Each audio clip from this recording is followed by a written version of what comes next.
गठिया दो तरह का होता है, कुछ लोग को नया नया होता है। गठिया मतलब गांठ बनना, जो भी आपके जोड़ हैं उनमें कहीं कोई परेशानी हो जाती है तो उसको सिंपल वर्ड में गठिया कहते हैं। अब ऐसे जो लोग समझते हैं वो जोड़ों की तकलीफ जो होती है, खास करके घुटने की तकलीफ जो होती है उसको लोग गठिया समझते हैं, लेकिन गांठें आपकी जितनी हैं, जितने आपके जोड़ हैं, उन सब में कहीं पर भी पेन है, स्वेलिंग है, इस तरह की तकलीफ को आप सिंपल लैंग्वेज में गठिया समझ सकते हैं। तो जो पुराना गठिया होता है उसमें आपको पता है कि अच्छी खासी फ्लेक्सिबिलिटी की कमी आ जाती है, जॉइंट्स की मूवमेंट रिस्ट्रिक्टेड हो जाती है। ये जो लोग भी मरीज हैं या जो भी इस तरह के मरीजों को देखते हैं उन सारे लोग को मालूम है। और जब बहुत पुरानी बीमारी हो जाती है उसको ठीक होने में समय लगता है, एकदम क्रिस्टल क्लियर समझ लीजिए।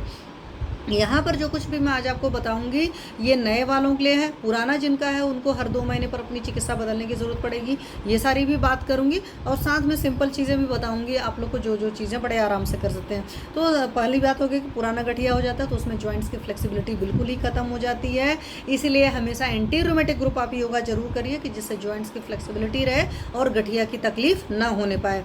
तो योगासन तो करना, डाइट में भी बहुत ज़्यादा रखना पड़ेगा। अब अपने आयुर्वेद के यहाँ हिसाब से समझे तो हमारे वहाँ पर 2 तरह का होता है जोड़ों का जो दर्द है, एक आम वात वाला होता है, एक वात रक्त वाला होता है। मतलब एक में यूरिक एसिड वगैरह बढ़ जाता है, एक में आरे में बहुत सारी और चीज़ें होती हैं। आम और वात दोनों चीज़ें कुपित हो जाती हैं, सिंपल है। और एक में वात और रक्त कुपित हो जाता है, मतलब वात की खराब हालत में है और पित्त की ज़्यादा दुष्टि होकर रक्त हो गया। लेकिन उतना कॉम्प्लिकेटेड मैं यहाँ नहीं बताऊँगी, यहाँ पर मैं सिंपल लैंग्वेज में बात करूँगी। जो प्रैक्टिशनर है नीरज मिश्रा जी नमस्ते, वो तो समझेंगे, लेकिन नॉर्मल लोग को मैं बताऊंगी कि वात इसमें कुपित है, इसमें आम ज़्यादा बना हुआ है, इसमें रक्त की दुष्टि है, वो लोगों के लिए नहीं समझेंगे। तो एकदम क्रिस्टल क्लियर बात करेंगे।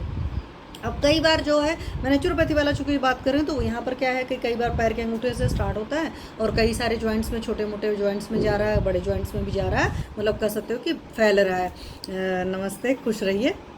तो ये चीज़ें हैं। और जिन लोगों को पता है अच्छी तरीके से दर्द की तकलीफ होती है, क्योंकि विदाउट दर्द तो कोई मरीज किसी डॉक्टर के पास जाता ही नहीं है, और जोड़ों का दर्द बड़ा खतरनाक सा होता है और चलना फिरना भी मुश्किल सा हो जाता है, इसलिए भी इंसान जाता है। तो दर्द तो होता ही है। कई बार आप देखते होंगे जोड़ों में जो दर्द होता है, गठिया वगैरह की तकलीफ होती है, वहाँ पर सूजन भी होती है। तो आपके पास ऐसे पेशेंट्स भी आएंगे जिनके पास सिर्फ दर्द होता है और जिनके पास दर्द के साथ सूजन होता है। तो देख लीजिए आपके पास मरीज कैसा है, वहीं से हम लोग डिफ्रेंशिएट अपने आयुर्वेद वाला कर लेते हैं कि आम वात है, वात रखते हैं। तो समझिए जहाँ पर सूजन वूजन है वहाँ पर हमें किस तरह की चिकित्सा करनी पड़ेगी। साथ में क्या क्या होता है, कई बार वो गर्म रहती है, आप छुएंगे उस जगह को तो फील करेंगे।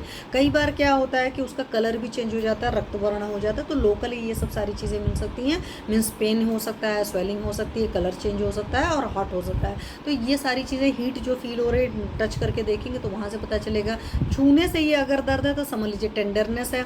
कई बार होता है कि पेशेंट के छूने होने से नहीं दर्द होता है, नॉर्मली जब वो चले फिरेगा तब दर्द होता है, उस तरह की सारी चीज़ होता है।